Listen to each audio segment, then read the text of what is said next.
Welcome to ఆర్5 TV news. YCP హయాంలో కల్తీ నెయ్యి సరఫరా అయినట్లు గుర్తింపు 2022 మే నుంచి 2023 మార్చి వరకు నెయ్యి సరఫరా చేసిన రాజేష్ కార్పొరేషన్ విజయ డైరీని కాదని రాజేష్ కార్పొరేషన్ కు కాంట్రాక్టు కిలో 489 రూపాయల చొప్పున కాంట్రాక్టు దక్కించుకున్న రాజేష్ కార్పొరేషన్ టీటీడీ కల్తీ నెయ్యి వ్యవహారంతోనే శ్రీశైలంలో కల్తీ నెయ్యి వ్యవహారాన్ని గుర్తించిన సిట్. చాలా బాధాకరం ఈ రోజున వచ్చినటువంటి వార్త. తిరుమలలో ఏ విధంగా అయితే అది కల్తీ నెయ్యి కాదు, ఒక రకంగా అది నకిలీ నెయ్యి. దాన్ని నకిలీ నెయ్యి అనాలి మనం అసలు. ఎందుకంటే అది నెయ్యే కాదు, అది అసలు పాలే వినియోగించకుండా పాలు పదార్థాలే లేకుండా నెయ్యి తయారు చేసినప్పుడు అది కల్తీ కాదు. నేనైతే దాన్ని నకిలీ నెయ్యి అంటా ఉన్నా. మరి ఆ నకిలీ నెయ్యి శ్రీశైలంలో కూడా కొంత సరఫరా చేయబడింది. దాదాపు 3,25,000 టన్నులు.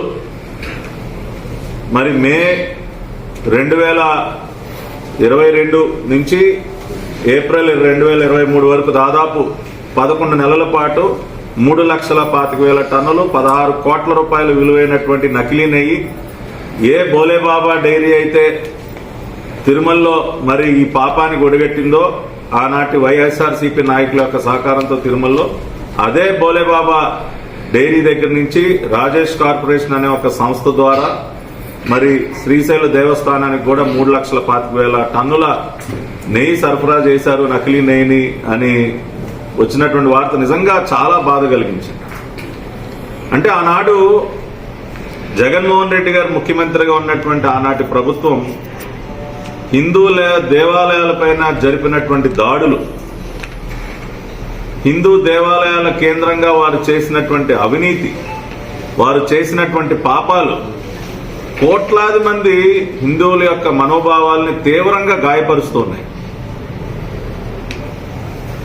ఒక మతం పట్ల వారు చేసినటువంటి ఒక దాడి, రథాలు తగలబెట్టడం, విగ్రహాలని ధ్వంసం చేయటం, ఇటువంటి పాపాలకు ఒడిగట్టడం, స్వామివారి ప్రసాదానికి వినియోగించేటటువంటి పదార్థాల్లో కూడా ఈ రకంగా పాపాలు చేస్తారండి. కొద్దిగా కూడా ఆ స్వామివారి పట్ల ఆ భక్తి కానీ ఆ భయం కానీ లేకుండా, అక్కడేమో తిరుమలలో వెంకటేశ్వర స్వామివారి సన్నిధిలో, ఇక్కడేమో శివయ్య సన్నిధిలో ఈ రకమైనటువంటి పాపాలు చేయటం అనేది నిజంగా ఇవన్నీ కూడా క్షమించరాని పాపాలు. ఆ స్వామివారి ఆగ్రహానికి గురయ్యారు అందుకనే మొన్న ఎన్నికల్లో. కాబట్టి ఖచ్చితంగా శ్రీశైలం దేవస్థానంలో మరి జరిగినటువంటి ఈ నకిలీ నెయ్యి సరఫరాకు సంబంధించి ఇక్కడ ట్రస్ట్ బోర్డు చైర్మన్ గారు ఉన్నారు, ట్రస్ట్ బోర్డు సభ్యులు ఉన్నారు. వారందరూ కూడా ఈ రోజు వచ్చినటువంటి వార్తపైన దానిపైన వారి పరిధిలో వారు దీనిపైన ఎంక్వైరీ చేస్తారు. ప్రభుత్వ పరంగా తీసుకోవాల్సినటువంటి చర్యలు కఠినంగా తీసుకుంటుంది ఎన్డీఏ ప్రభుత్వం. ఈ రోజున దేశ ప్రధానిగా నరేంద్ర మోడీ గారు, ముఖ్యమంత్రిగా చంద్రబాబు నాయుడు గారు, ఉప ముఖ్యమంత్రి పవన్ కళ్యాణ్ గారు కానీ వీరందరూ కూడా ఈ రోజున దేశంలో ఉన్నటువంటి అన్ని మతాలని గౌరవిస్తూ ఎవరి మనోభావాలకి ఎటువంటి ఇబ్బంది కలగకుండా పరిపాలన చేస్తూ ఉన్నారు.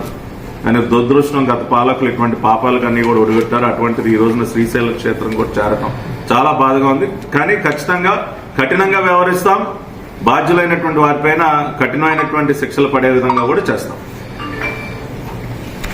కడప జిల్లా భారతీయ జనతా పార్టీలో క్రమశిక్షణ కలిగిన కార్యకర్తగా నాపై నమ్మకం ఉంచి నన్ను వైఎస్ఆర్ కడప జిల్లా ఎస్సీ మోర్చా అధ్యక్షులుగా నియమించిన పెద్దలకు, నాయకులకు నా హృదయపూర్వక ధన్యవాదాలు తెలుపుతూ నా నియామకానికి అండగా నిలిచిన రాష్ట్ర అధ్యక్షులు గౌరవనీయులు పివిఎన్ మాధవ్ గారికి, ఎస్సీ మోర్చా రాష్ట్ర అధ్యక్షులు పడతల సురేష్ గారికి, కడప జిల్లా బీజేపీ అధ్యక్షులు జంగిటి వెంకట సుబ్బారెడ్డి గారికి, రాష్ట్ర వైద్య ఆరోగ్య శాఖ మంత్రి వర్యులు సత్యకుమార్ గారికి, ప్రభుత్వ విప్ జమ్మలమడుగు ఎమ్మెల్యే ఆదినారాయణ రెడ్డి గారికి, రాష్ట్ర అధికార ప్రతినిధి వంగల శశిభూషణ్ రెడ్డి గారికి, రాష్ట్ర ప్రధాన కార్యదర్శి దయాకర్ రెడ్డి గారికి మరియు ఇతర రాష్ట్ర జిల్లా నాయకత్వానికి నా శిరస్సు వంచి నమస్కరిస్తున్నాను. ప్రధానమంత్రి నరేంద్ర మోదీ గారి నాయకత్వంలో పార్టీ సిద్ధాంతాలను జన బాహుల్యంలోకి, ముఖ్యంగా దళిత వాడల్లోకి తీసుకెళ్లడమే నా లక్ష్యం.